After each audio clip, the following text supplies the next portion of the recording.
وأصحابه أجمعين اللهم زدنا علما وألحقنا بالصالحين.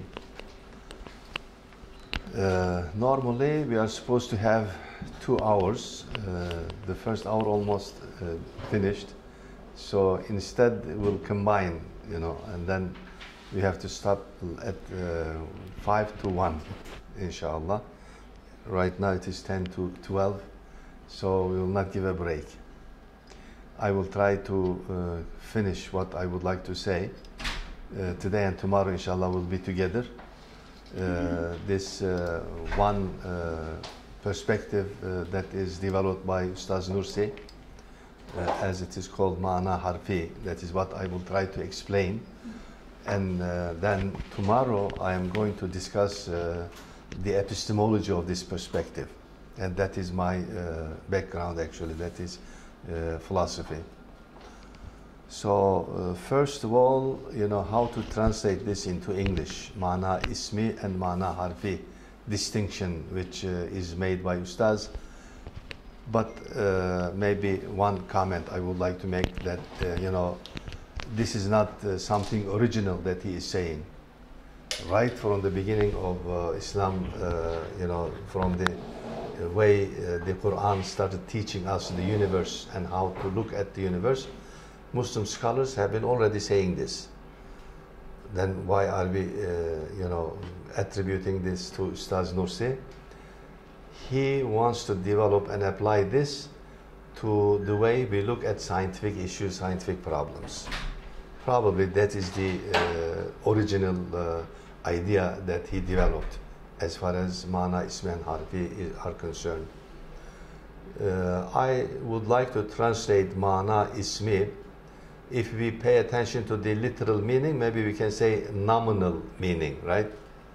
Nominal, but probably literal would be better. Tell us its, actual signification. Then Ma'na Harfi, because harf, as you know, means letter, I thought, just translate it literally and say literal meaning. There are reasons for this. He will explain it, but he will not tell us where he derived these concepts from. It's actually derived from Arabic grammar. Because in Arabic grammar, all the parts of a language are divided into 3 only. Ism, that is name, and then fi'l, that is verb, and then harf. So these 3 parts. Now harf here does not mean to the letters of the alphabet. It refers to certain like prepositions and things, some other words like that have no meaning by themselves. They have meaning if they are combined with other things. So that means, in a sense, these words do not refer to themselves. They refer to something beyond themselves. They try to show, and that is how he developed this concept. And then, of course, this is the the origin of the concept. But when he tries to apply this to scientific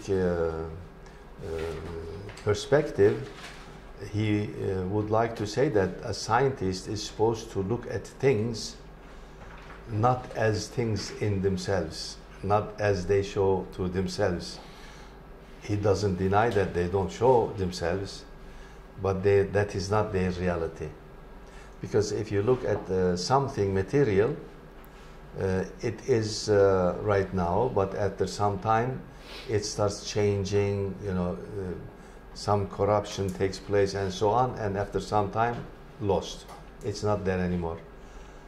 But its reality is still there, because it existed, and it was brought into existence by someone who is also there and who is remaining all the time.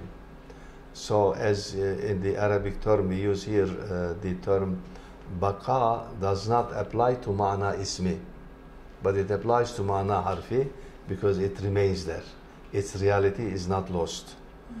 So he wants to develop this, that a scientist is supposed to look at his subjects from this perspective, not from the mana ismi perspective, because it is not permanent. It comes and disappears after some time. So this brief translation is taken from his book as known Mesnevi Nuriya. I'll just read it very briefly. You can see how he explains himself. Know, O friend, that during the 40 years of my life and my 30 years of study, this is very interesting. 40, that means he wrote this when he was about 40 years old. If he studied for 30 years, that means after 10 years he started studies. I mean, in the real sense, actually, even younger he started, but he just wants to say in this way, I have learned 4 words or phrases and 4 sentences, each of which is a general ruling. The phrases, first he tells these to us, the 4 phrases, mana-i harfi or literal meaning and mana ismi. Now, the way I put here, the way we use it is actually the words are Arabic, the construction is Persian, and the usage is Turkish. So, because you see, Turkish language, which nowadays they call Osmanlıca, because it was more spoken at the time of the Ottomans, not spoken, actually written. The language of science was primarily this, combined 3 languages, Turkish, Persian, and Arabic. It combines, so as a result, it makes it a bit difficult. You have to learn the 3 languages to learn only one language. I usually make comparison here today with English. And I say English is a combination of Greek, Latin, and English, the 3. And in fact, if you consider the technical terms, scientific technical terms, you have to add Arabic also, because I didn't count, but I usually say that probably about 30% of the technical terms in English are Arabic, 20 Latin, 50 Greek, the percentage-wise. And therefore 4 languages make into 1 language, scientific language, not the everyday spoken language. Like Urdu is also like 4 languages. Yes. Turkey, Arabic, Farsi, and Hindi. Yes. So Urdu itself Turkish word. Yes. Yeah, it was the Turkish word. So some languages are like that. So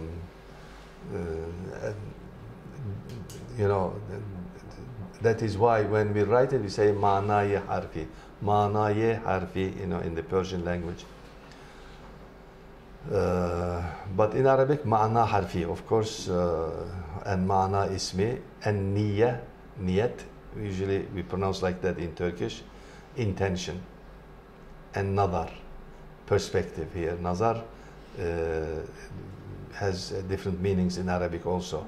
And of course, as it is used in Turkish, it also refers to rational way of thinking, nazar. But here, it doesn't mean that. As you know, it comes from seeing, right? Nazar, so it refers to the perspective. In other words, everything except God should be considered on account of God Almighty, not on its own account. So we look at things not in themselves, but rather we look at them the way they show something that is beyond them, beyond themselves. We can give examples to explain this. As you know, when we want to travel from a place to another place, we have signposts. Now, the purpose of the signpost is not, to make the place to look beautiful, but rather to show where people want to go, their destiny, in other words, right? If you think like this, when you are traveling, say from Istanbul to Ankara, And when you come to a junction, usually at those places they also have place where you can sit, drink something, cool and rest and so on, right? Like that. And then you see, okay, now the road is going right way and the left way and maybe another way also. Now I would like to see which one will lead me to Istanbul, to Ankara. And then you look at the signpost and you suddenly it attracts your attention because the signpost is made so beautiful, the artwork, you know, and they used jewelry, gold, diamonds and things like that, and you suddenly become interested in it, right? Because it attracts your attention, and you lose yourself and say, oh, I should study this. Let me see, you know, what chemical this is made up of, what is this diamond, how much do you think that would make the gold, and you know, it is so amazing, and you lose your destiny, you lose your purpose. Instead of going to Ankara, now you are studying, you left your purpose, because then the signpost also lost its purpose, because it was supposed to show you, direct you to your destiny, but now it captured your attention and you lost yourself. This universe is created like that, as a signpost, to show us our real place, our destiny. But you know, the way it is made, it attracts our attention and we lose ourselves also. As a result, it's not like the signpost that leads you to Ankara, because this leads you to a place where you don't even see it, you don't even know it. So that means you also need some guidance. If you look at this signpost, the universe, just, you know, with your own mind and try to understand what it is trying to tell me, what it is trying to show, you will not be able to go anywhere. So as a result, the creator of the universe sent some prophets to guide us, to tell us that this is just a signpost and it shows you where you are supposed to go. It is not permanent. You are here only as a traveler, as a guest. A guest will not stay, you know, in the guest house forever. So will have to prepare himself to go to the main, place where he is created for. So this is what he is trying to explain as far as these concepts are concerned. Then he says, 4 sentences. Actually, we are not concerned with these 4 sentences, but I like them, so I just wanted to add them here to read together, and then we can briefly mention them. He tells them in Arabic, of course. The first sentence says, "Inni lestu maliki." You know, of course, these sentences are connected with the words, the phrases which he counted already. I would say that in today's time, this sentence itself is the most significant sentence to teach everyone. Because everybody thinks that I own everything. And usually they say, I own my body. This is my body. I want to do whatever I want to do. So, just one parenthesis. So, in a way, like these 4 sentences are explaining that 4 words that he summarizes. Kind of, exactly. Yes. So they are related, in other words. But as I said, because we are concentrating on mana harfi, this is not our purpose. But as I said, you know, I really cannot. I am so much affected by this explanation that I would say very briefly that if you try to concentrate, you know, on yourself, on your consciousness, your body, and so on, you will realize that you don't own your body. It's not your body. It is given you as a trust, amana, in other words. So you are supposed to take care of it. You are supposed to enjoy it also. It is given for you, but not carelessly. You know, mana harfi enters here. So you are not supposed to, use it in the way that is not created for. I'll just give you one, probably tomorrow you will see when we go on to discuss the epistemology of Mana Harfi also. Sometimes when I explain in our epistemology, I say our mind works by itself when we start thinking. It is just a matter of speech. It does. How can it work by itself? Nothing works by itself. We know this. By experience we know it. In everything that we see around, nothing works by itself. But we say it works, so that means in that case, there is someone that makes it work. There is something that works behind. One example we can give, like our stomach, right? You are not worried when you eat something. Are you worried? I wonder if my stomach will digest it or not. You're never worried because you know it will digest it. But how does it digest? Does it work by itself?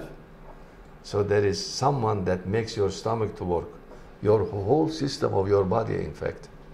I mean, when you, in medical science, when you examine your body, the things that take place at every single second are amazing. And you can tell that, this cannot work by accident or by itself. So if I cannot control my body, I mean, suppose sometimes I say like this.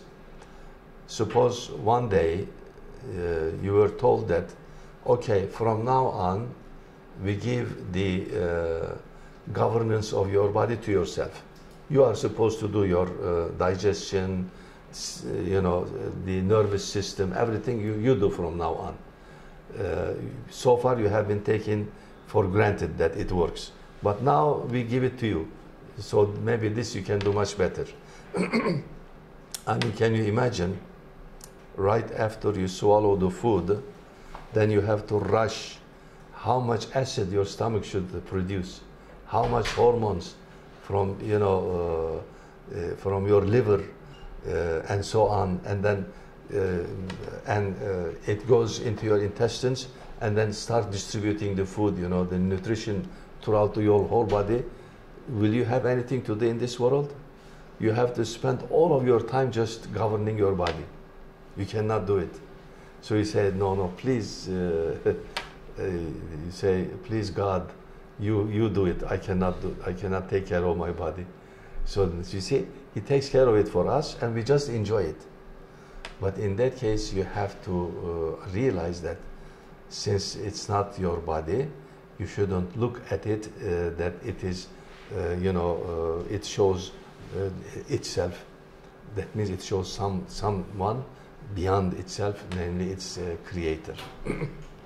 So that is why, inni lastu maliki, namely I don't own myself. I am not the owner of my body. So as a result, I look at it not as it is in itself, but as it shows something beyond itself. Again, the second sentence, al-mawtu haqqun. Oh, yeah, just the question, just so I got it. Inna, is that one of the harf? Yes. Yeah, okay. Yes, definitely. Yeah. Inna qud. Yeah. Right. Yeah. So this, in this case, it says inni. That means to refer to myself. Okay. The Y over referring to the first personal pronoun. The second one, al-mawtu haqqun. That we should realize that this body is not forever. This world is not forever. So this is, in that case, I should take care of myself and my life accordingly. That I know at one time I will have to leave and I will start giving the account of what I have done. So this death is inevitable. The life and the body cannot be world's foundation. So as a result, we have to live accordingly. And the third one, Rabbi Wahid. My Lord is only one. Okay, so if that is the case, why should I pay attention to many things? You know, as long as this is especially important as far as the consciousness is, concerned. In your consciousness, you should try to develop this. Of course, in this world, when Allah creates something, He creates by using the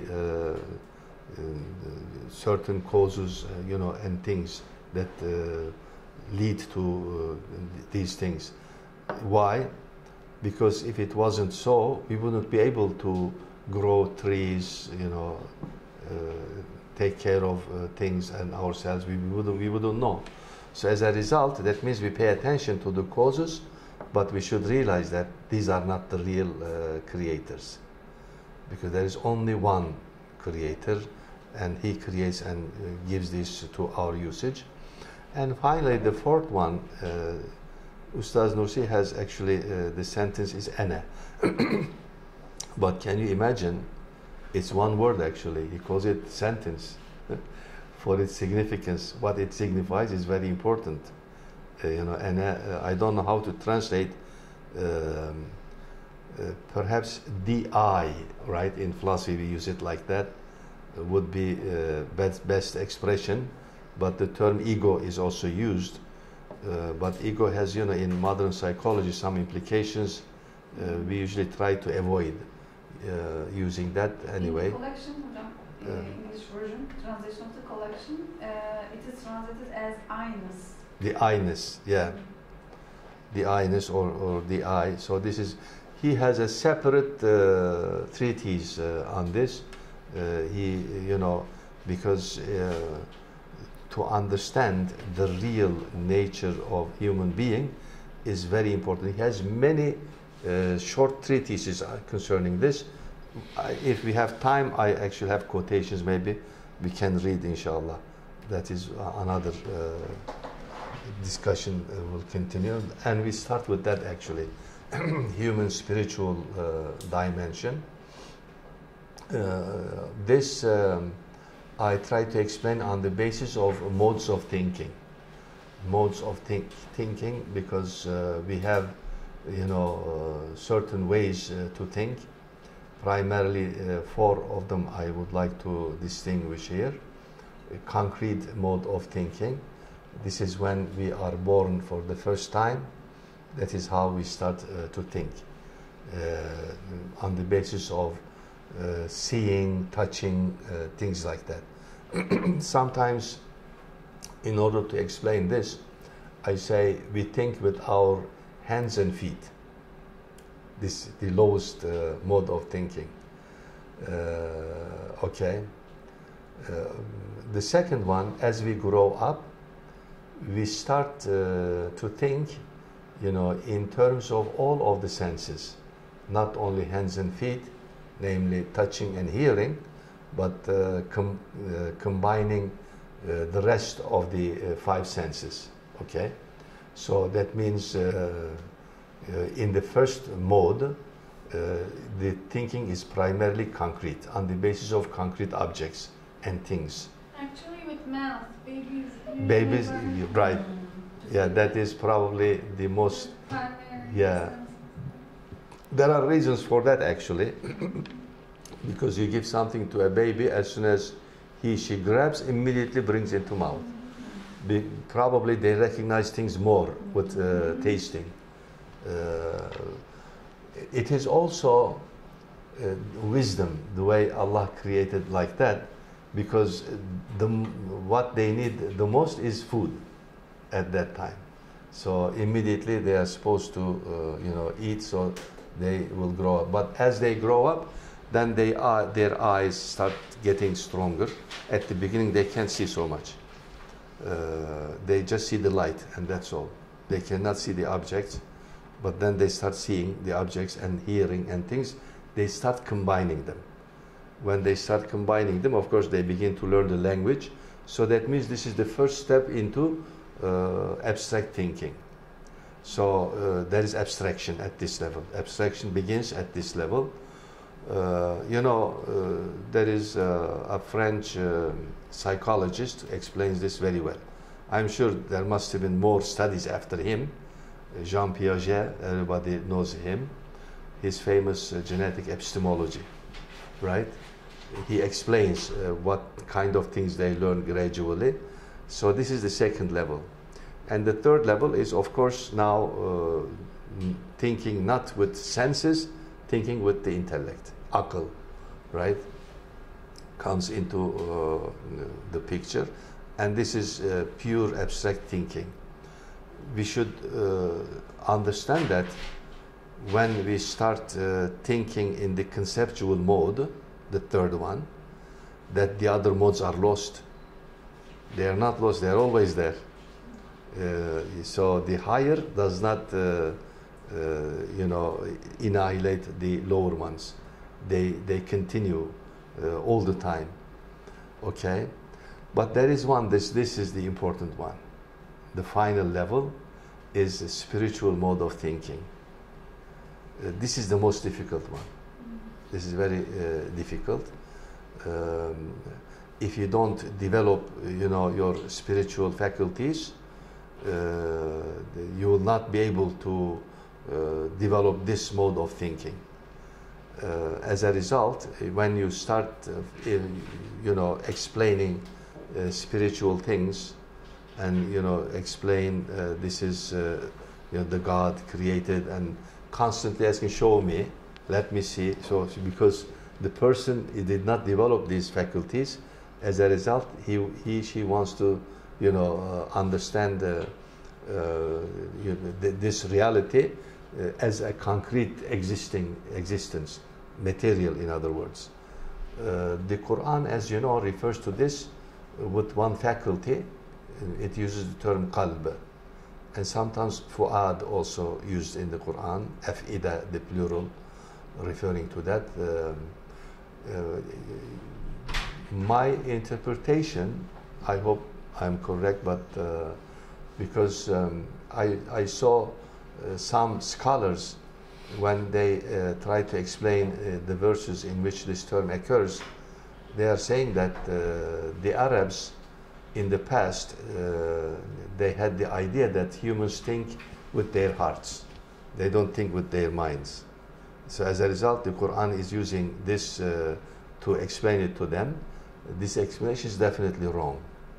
It's never, at any time you go to Arabs, when they start, they always, everybody, this is, every human being, it's something perhaps natural. So the Quran does not represent qalb or heart as a faculty of thinking, but it represents it as a faculty of experience. It's like it's like the eye. That is why the Quran mentions it always next to hearing and seeing, not next to the aql. But yaqiluna biha, qulubun yaqiluna biha. So aql is used there. It is combined. So that means it is not the heart that is thinking, but the heart provides experiential accumulation to the aql, to the mind, intellect, and then the intellect starts expressing it in concepts. This is very important. So suppose there is something in front of us, and I'm asking you, what color is it? Obviously you cannot tell the color by your aql, but with your eye. But when the eye sees, it cannot express that this is blue. The eye cannot say it. The eye perceives the blue. So that perception is left to the intellect, to our aql. Our aql expresses it as an idea, as a piece of knowledge. So qalb is like that.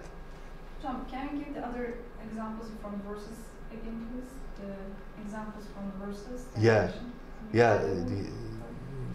For instance, the Quran says that those who do not perceive because they have eyes but they cannot see. They have ears, they cannot hear. Which word is used there, John, in that verse? Which word? The verse I can't remember, but Again, qalb? yeah, Qalb is used? yeah. The qalb is also used. Yeah. In the beginning of Surah Baqarah, it is used. You can. Yes, yes. Summun bukmun umyun. Right. وَهُمْ لَا يَعْقِلُونَ.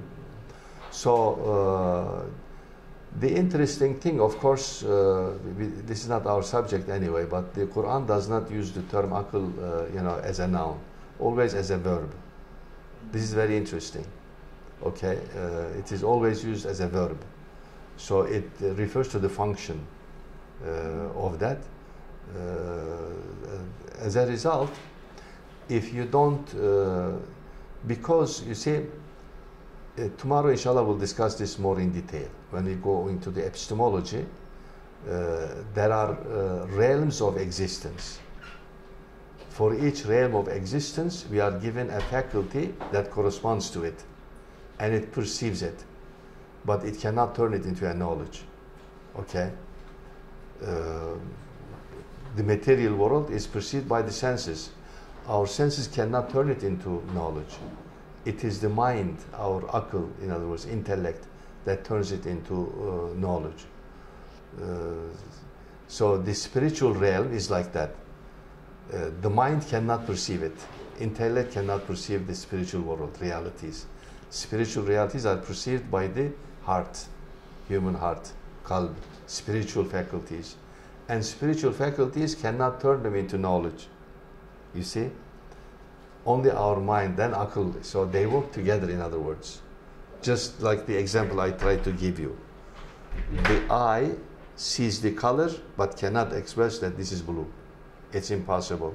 So the mind has to enter into the picture after the eye sees.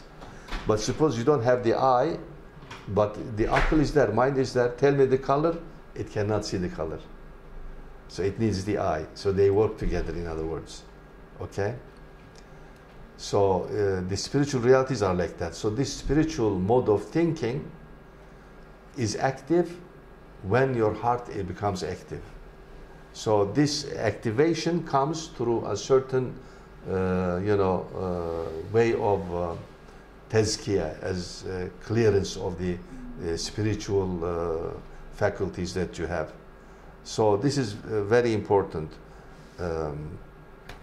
Okay. So human nature is essentially, as Ustaz Nursi says, is spiritual. Okay. It has always been a concern of central importance in philosophy also. You probably know those who study philosophy. When they try to explain from the time of Aristotle, even earlier of course, but he explains it, as body and soul, but it is the soul that represents the reality, not the body. Okay?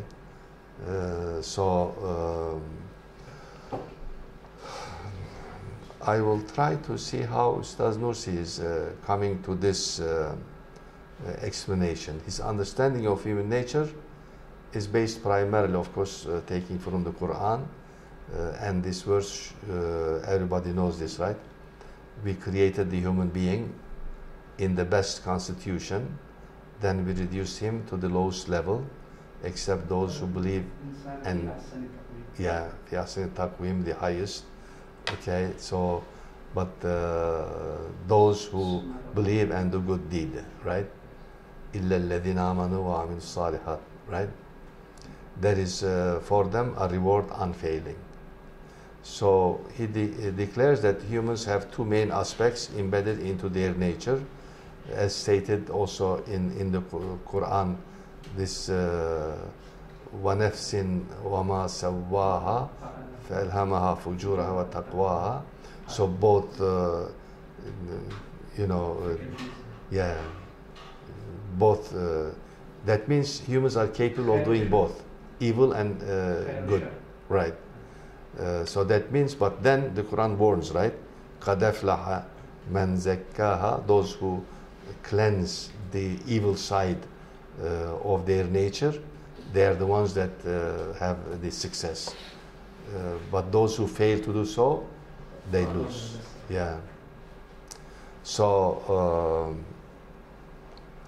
in respect to the first aspect, he says that the human beings, they do have these two aspects. One concerning his ego. Remember, Ana, right? Looks to this to the life of this world, and the other concerning worship and servitude to God, looks to an eternal life. So that means material aspect, spiritual aspect, in other words. In the first respect, he is a wretched creature whose possessions consist of a will, which he has only a partial power. So we are given a will, a choice actually, which is partial power, a choice like a hair of power, a weak ability to acquire, of life which is like a fast dying flame, of a lifespan, umr, right, which is a fleeting brief spell, and of a being which is only a swiftly decaying small body. Together with this, he is one delicate, weak individual out of the innumerable individuals of the numberless varieties of beings dispersed throughout the levels of the universe. In respect of the second, so as you can see, with respect to the material aspect, the body, physical body namely, just passing, coming and going, you know, that expresses nothing. No matter how long one lives here, at the end he loses. But in the second respect, that is the spiritual aspect, which is the most important one. And this refers to its importance and poverty. Yet, at the same time, turn towards worship. A human has truly great breadth and vast importance, for the all-wise Creator has included in man's nature an infinitely vast impotence and boundlessly huge poverty, so that he can be an extensive mirror containing the innumerable manifestation of an all-powerful and compassionate one, whose power is infinite, an all-generous, all-rich one, whose wealth is boundless. Sometimes it confuses us because you might think, you know, so powerless, has no power, cannot do anything, but at the same time has a lot of power, you know. Sometimes Ustaz Nursi gives this example that, you know, just consider a newborn baby, cannot move, cannot do anything, right? Completely powerless, has nothing. But in that powerlessness, there is a very strong power. You know, just one sound, the mother rushes, and the father and the people try to protect, you know. So in that powerlessness, there is a great power. But when you look at the baby, you know, they don't care about, you know, themselves. What should I do? It is like as if they know there is someone that will take care of them. So if human beings, in the true sense, they feel their powerlessness, then they trust someone that has an infinite power. And now you say, okay, I don't have to worry about anything. I know there is someone who's going to take care of me as long as I trust in him. And I live in accordance to what regulations he has given to me and what kind of purposes he has assigned to me. This is also important. So, like, negative correlation is working. Yes. Not only in human beings, but also in the other parts of the universe, he says, right? Right, So, like, right. In animals and plants. Yes. Does he say anything about human desire here? Because I see there's a, you mentioned St. Augustine's famous quote, "Our hearts are restless until they're Yes. in you," and sort of the infinite desire, or at least the desire that can never be satisfied, can be that mirror in specifically humanity for Yes, God. yes, definitely. So He does makes, Moses talk yes, about that as well? yes, he does. All right. He does. Probably, I have some more quotations later on I will read, probably referring to that also. You know, that these infinite desires that has love no, for eternity. yeah, Right, he says. right, because human beings are not like animals. In animals, there is a limit put into their desires or whatever their needs, but in human beings there is no limit. It is, and that is why a human being can cause, you know, greater corruption than an animal. So that's why it's important to be careful and to take care of these desires. And according to Nursi, since this is explained in the best way and taught, you know, by Islam, he has this, you know, description concerning Islam, defining it as al-insaniyatul kubra, the greater. I don't know if this would be good translation or not, but the greater humanism. Okay, so as we will try to continue, we don't have much time actually. He says man is by nature unstable. This is actually from the verse. The verse you can see Al-Ma'arij. When misfortune touches him, he panics. And when good things come his way, he prevents them from reaching others. Yeah, referring to the selfishness. Okay, so human personality, this we already said, I think, these verses, they are all combined, you know. It's very important, you know, in the Quran is not a philosophy book. So as a result, you know, you cannot look for an idea, say, let me read this chapter in which human nature is very well explained. This is not found in the Quran. The human nature is explained throughout. It is mixed throughout the Quran. This is, in fact, you know, probably a miracle, the way it is organized. Because if it was like the philosophy books, you would read one chapter, okay, now I know what the Quran is saying about human nature, and you will not read the rest of it. So as a result, you need to read constantly from the beginning to the end, and then read it again, and then try to see, oh, now I know this verse is related to this one and this related to that one, because our mind works with its logic. So then the mind begins to combine them logically and come up with an idea. So that is why we sometimes try to cite the verses spread throughout the Quran and try to bring them together, out of which we can develop an idea of human nature. So that is why I decided to put them here together. By the way, the method of Nursi is also the same. This is what I was saying, because sorry to cut you there. Yeah. I was finding to on Ilhad when I started, specifically nowhere that on Ilhad it is mentioned, but No. if we see all chapters are full of Ilhad, talk about Ilhad. Right. Just we have to collect and rejoin them for the just as Yes, you mentioned exactly. for Quran. Right, right. So that is why Ustaz Nursi does not follow the method of philosophy. Yes. So, so that means, you know, one aspect of human nature is discussed in one part, another aspect in another part, another issue maybe in is different. It is, you know, dispersed throughout the whole collection. What's So- the Quran? Okay. Okay. So again, this verse is extremely important, you know. We have honored the children of Adam. Karramna Bani Adam, the famous verse in the Quran, provided them transport on land and sea, given them for sustenance good and pure food, and conferred upon them special favor above many of our creation.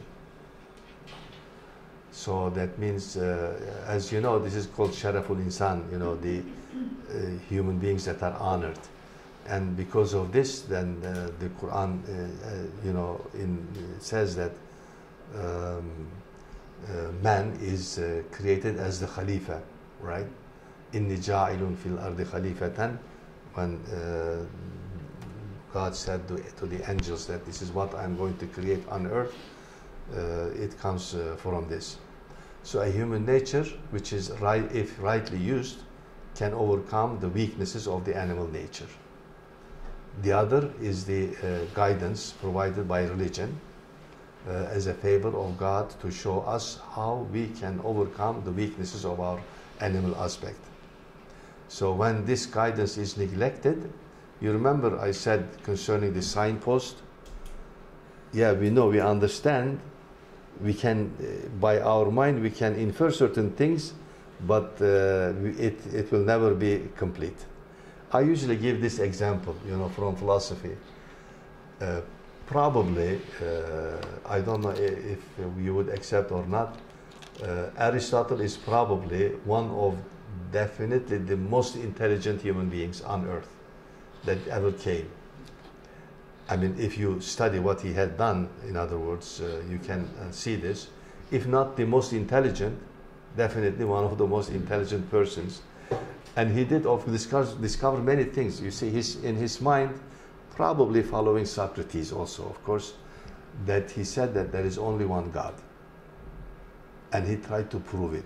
And he provided proofs, rational proofs for this. But look what this intelligent person said concerning God, how, you know, there are some words we have to use but cannot be used for God. Like we say, the nature of God. God does not have any nature. But so as a result, we avoid this. In Arabic, there is a good term to express this. It's very abstract. That, right? That refers to God as He is in Himself. So how is He as He is in Himself? Aristotle said He is pure thought. How do you know? Pure thought. And he said pure thought thinks of himself, but not any other thing. Look, but you see, he goes logically, very logical, but wrong. You see, human logic cannot work in this aspect. He said, if God thought anything other than Himself, then there will be two things. One, God. Two, the thing that He thinks. That means there are two gods. It cannot be.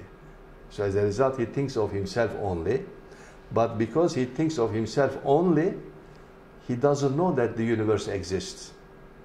He doesn't know. He's not conscious of the universe. And therefore, he did not create. He's not a creator. But you see, all these things are wrong. The most intelligent person, if you go with your mind, you cannot discover. It's impossible.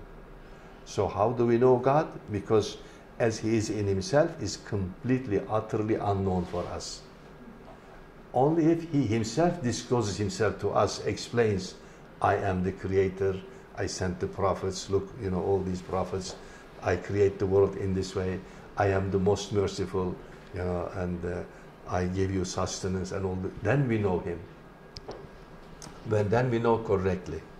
So this is very important. This is why this guidance is important. You know, but after He guides us, when He says, I created, when look around, He said, oh, now I understand. So my mind enters into the picture, explains how He creates. Because we can see in front of us, right? We can explain how He creates. So science is in this way, you know, when science explains how an apple tree gives the apple as a fruit, this explanation, okay, in the scientific way, we say this is a good explanation, very well, how the tree gives the fruit. But actually, in the true sense, it is He is explaining how God creates the apple through the apple tree. This is the mana harfi looking at things. But this you cannot tell without a guidance.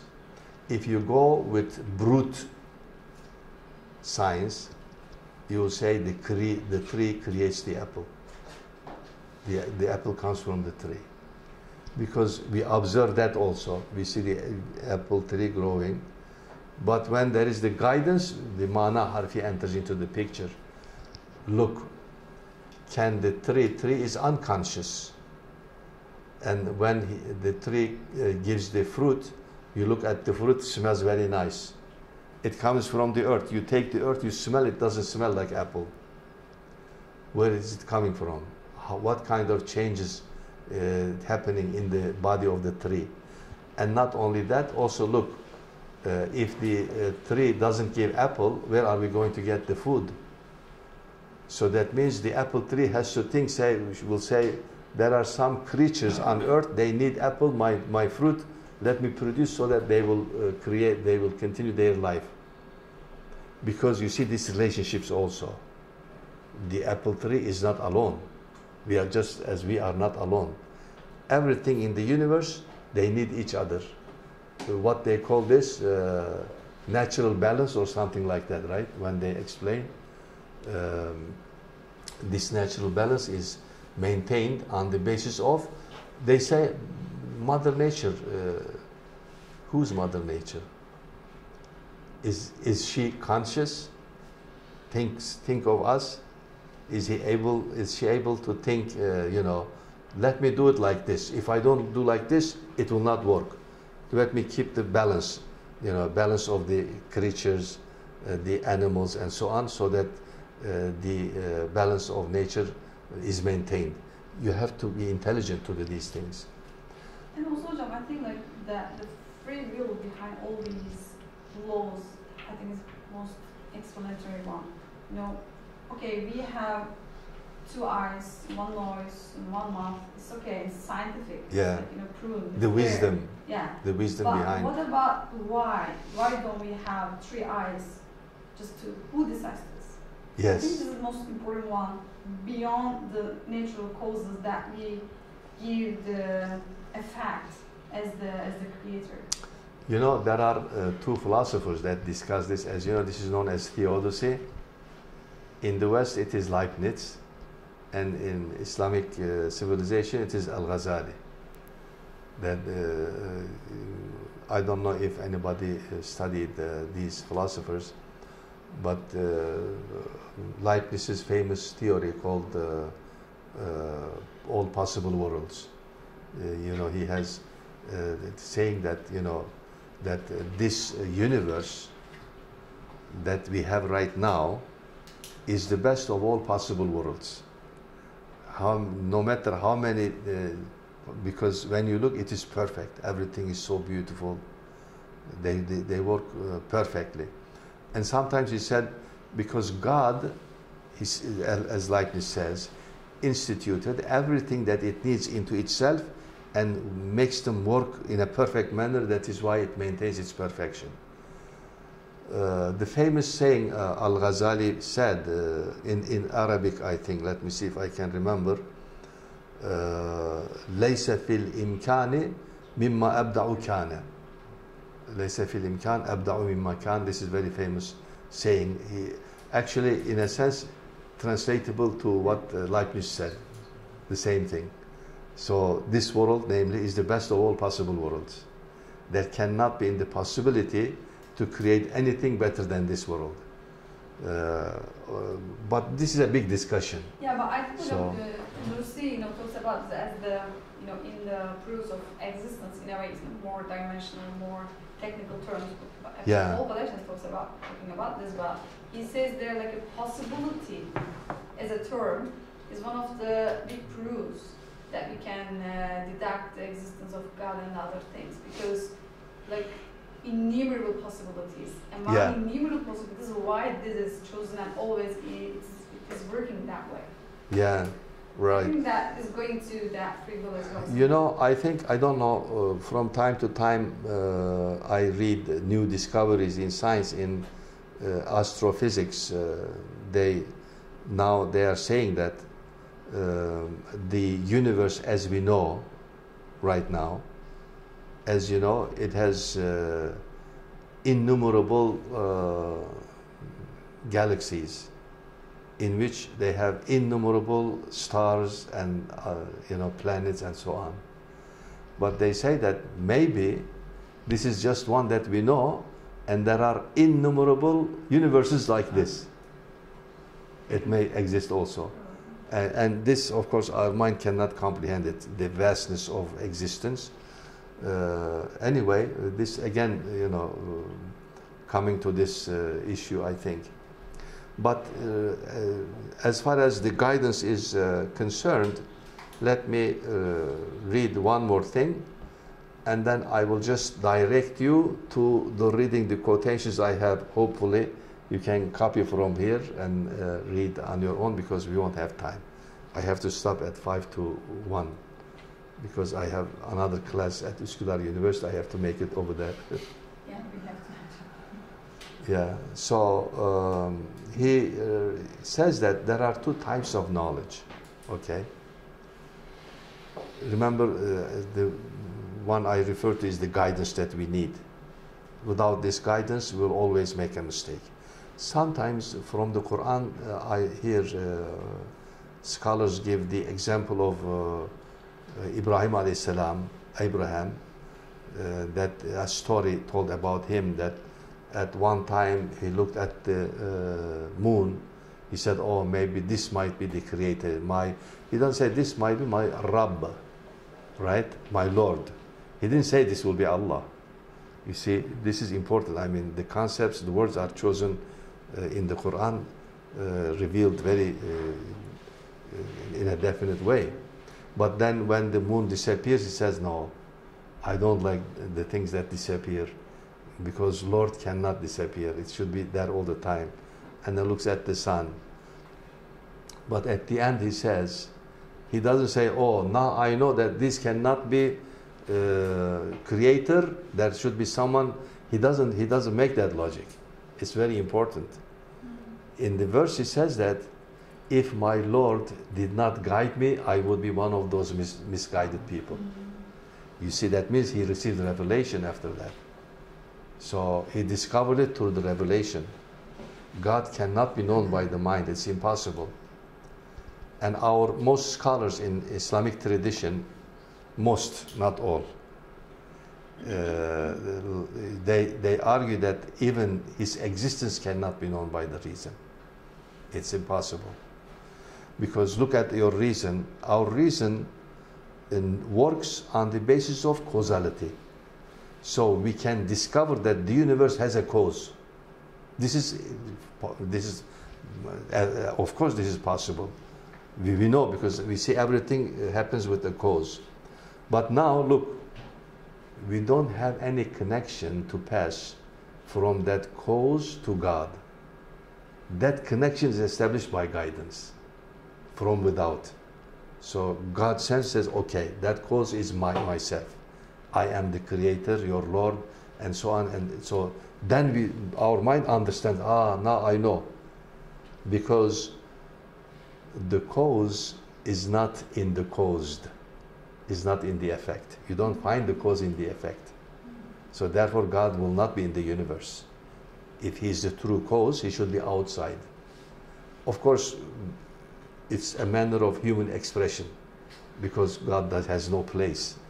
So we just have to say it like that, outside the universe. Very quickly, isn't in the differentiation of Ash'ari and Maturidi, that's yes. kind of debates going on? Okay, Maturidi, as I said, everyone doesn't accept. Maturidi says we can find God with reason, but we cannot know how he is. So our reason can pass from the cause to God, but Maturidi is definitely wrong. I am saying this. Because then he would be taking the intellect as a cause, which is creating the effect that exactly. we believe. Yeah. But actually, everything comes from. Yeah, definitely Ash'ari is correct. What about the scholars? Scholars, their division. By the way, yeah, the Turks are Maturidi. But Maturidi is wrong. I don't think so. I mean, look at Immanuel Kant. He has proved this point, in philosophy. It's impossible. As you said, Allah wants us to use our intellect by using it as a verb, yaqilun. He wants us to use it and pray to him that he gives us guidance. Right. We cannot find it with our own intellect. Yeah. Of course, the Quran guides us, right? Look at how the date. Do you see, the Quran is very, very, I mean, if you read it carefully, don't disturb your mind with any external influences. You read carefully, you can understand. Like the Quran says, look, how the date is, the seed split and sprout. The Quran gives us this idea to think that it cannot be by itself. So then we understand that the Quran is saying that the Quran does not say, look how it splits and sprouts, and therefore there is God. Quran never says like that. Quran never gives this kind of arguments. It guides us, tries to open our heart to understand our reason, refer. It should be our reason to refer. Because existence, God's existence is not a problem in the Quran. It is a problem for us. So that is why the Quran will guide us to solve this problem. And all the evidences are given, it's in front of us. So it is as if holding our hand, come like this, and you see, yeah, now I see, you say it like that. So that is why, but there is something for this. Now, it says there are two kinds of knowledge. I like this quite a lot. There is one kind of knowledge which will suffice if it is grasped once and reflected upon a few times. So one kind of knowledge is like that. If you carefully read, understand, and then you say, okay, now I know this, and finished. You understand it. But there is another kind of knowledge which is like nutrition and water. Man constantly needs to reflect upon it. He cannot say, I have grasped it once and that is it. This is enough for me.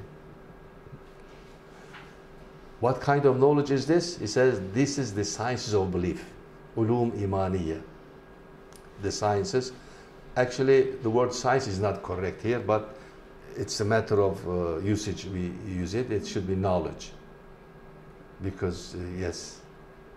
Okay, just the citation, is that the Turkish pagination or the English pagination? Oh, this is Turkish, unfortunately. Okay. Yeah, and you won't be able to find this edition. It was published once and that's it. But when you say Barla lahikası, Barla, is it translated into English? I think yes. It has? Let me check that. I think Emirdağ is. Yeah, it will be. Emirdağ and Kastamonu is translated. Yeah, it could be. That's okay. I just know yeah. the difference between the pagination and I didn't want to. Yeah, no, pagination is in the Turkish, this one. Because that's on the other side. Right. Yeah. But usually, on the internet, when you write, keyword, you can find this very easily. In Turkish. In Turkish. In English also, there not might be yet. English. There is no English search. No, not yet. And the Not website yet. says that there's no English search case. Okay. It's, by the way, in the process. We are working on If you that. find the, in the Risale, it's not good to give pagination. We just give, the Risale, like say, the fifth word, sixth part, third light things. Yeah, very easy. You can find it definitely. Don't give the pagination. I usually use that like that. In my dissertation, I did both. Oh, okay, yeah. So implications. Yeah, of course, in scholarly works you have to do it like that. But this is the best way. So this second kind of knowledge is concerning belief. It's not like the other kind of knowledge. Because you see, to understand belief is like a skill. It's not theoretical knowledge. Theoretically, if I tell you how to make a ring, you say, okay, now I know how to do. I know how a ring is made. Then I say, okay, do it. Oh, but then you have to develop the skill for it. The skill takes time. Learning is easy. The first kind of knowledge is like that. The second is like a skill. So you don't say, okay, now I understand that there is one God, finished. No, it didn't finish. You have to start continuously working on it to develop your, spiritual faculties it will take time. It's not so easy. He says that the rasail mostly of this kind of knowledge. Okay? The first kind of knowledge, scientific knowledge, is that kind of knowledge. You know, science. You read once, you understand, and then you start applying it. Finished. It's not like a skill. It's just theoretical knowledge. If you understand it well. If you don't understand, you can read 2 times. If not, 3 times. If not, then you ask someone, can you explain it to me? Once you understood, after that, finished. You don't need anymore. But ulum imaniya is not like that. Knowledge concerning belief is, you know, requires constant. It's like air. You know, we need food once a day. You know, at most 2 times a day.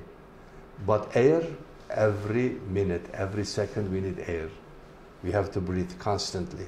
So belief is like that, you know. Knowledge concerning belief is like that, that you have to constantly try to renew it. And that's what the Quran, and that is, you know, the Prophet ﷺ used to say it, right? People usually misunderstand him. He says, if you read, say, Surat Ikhlas 1,000 times, you will get this much reward. The reward is, you know, that you have developed your spiritual faculties. That is the real reward, actually, because then you realize many things because of that.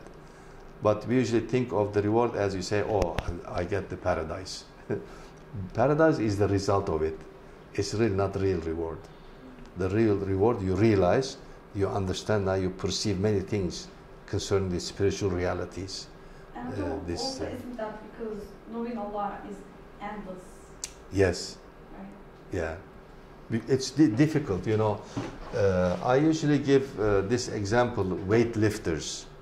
You know, weightlifters, it's not easy to lift. You know, Naim Suleiman, or a little guy, used to lift 500 kilograms. And when you look at him, if he says, I will lift it, you say, no, it's impossible. But when he does, then you say, oh, yeah, he win the, you know, the gold medal. But how did he do it? You ask him.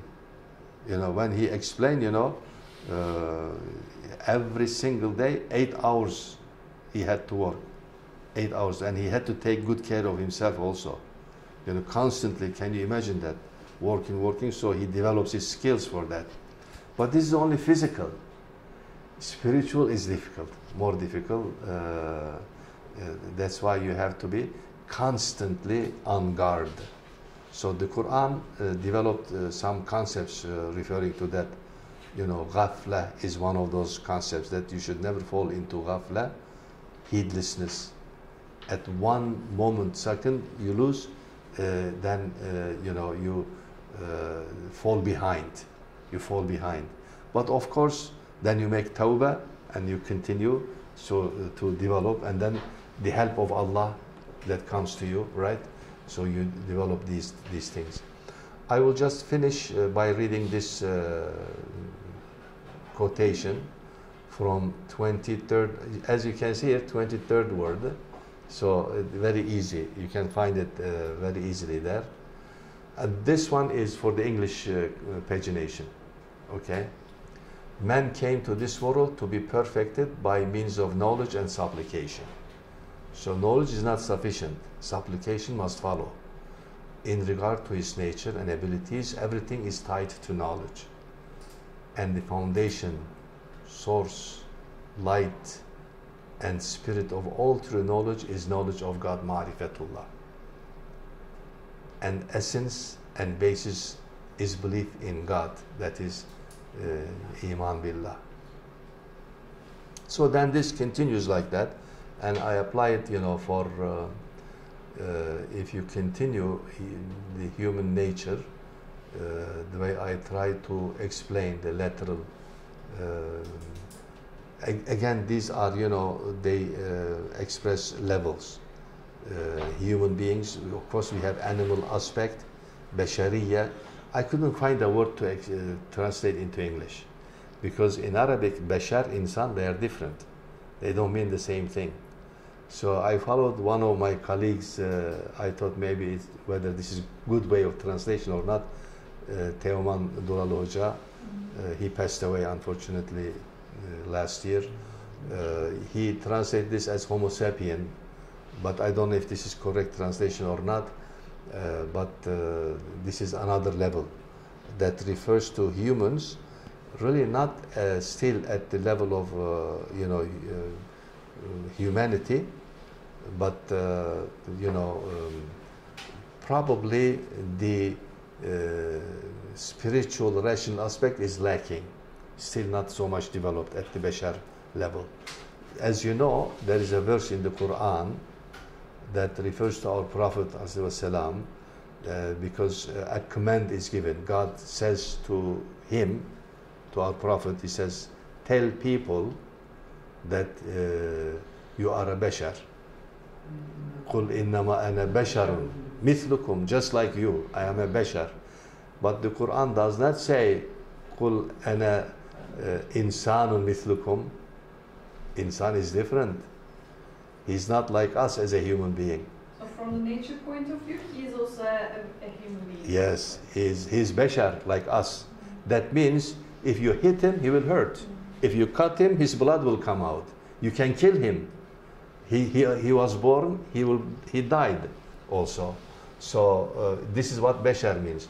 But then he says, Yuha ilayya, right? Because I receive revelation, so I am different. As human being, he's different. As insan, he's different from, he's at a very high level. So that is why he's uswa hasana. He's a role model for us. He's a guide for us and so on. So this shows that difference. So if we follow this, then the spiritual level we go higher and higher. So this is what I tried to say. And then the analogical examples that he gives is very important, I think. So I leave it here. If you can, maybe Tuğba, can you have the mail group or something? Yeah, that's it. We have a WhatsApp group. You can share. Okay, you share with everybody. I made some changes. The one I sent to you, I made it here. Send it from this one, this version. Okay, from on this computer. Okay. Yeah, and then tomorrow, inshallah, we'll talk about the epistemology of this. This morning, of course, we had a long introduction, so I lost some of my time over there. So I couldn't finish my discussion. But inshallah, tomorrow we'll have more time to talk. We can complete our discussions. Can we start here from this last point? It's important. If I do, I won't be able to finish the epistemology. It will take more time for the epistemology is more important than this part, actually. This is very easy, you can understand. But the epistemology, because it's more philosophy, maybe we should concentrate on that, inshallah. Okay, thank you very much. Thank you. You're welcome.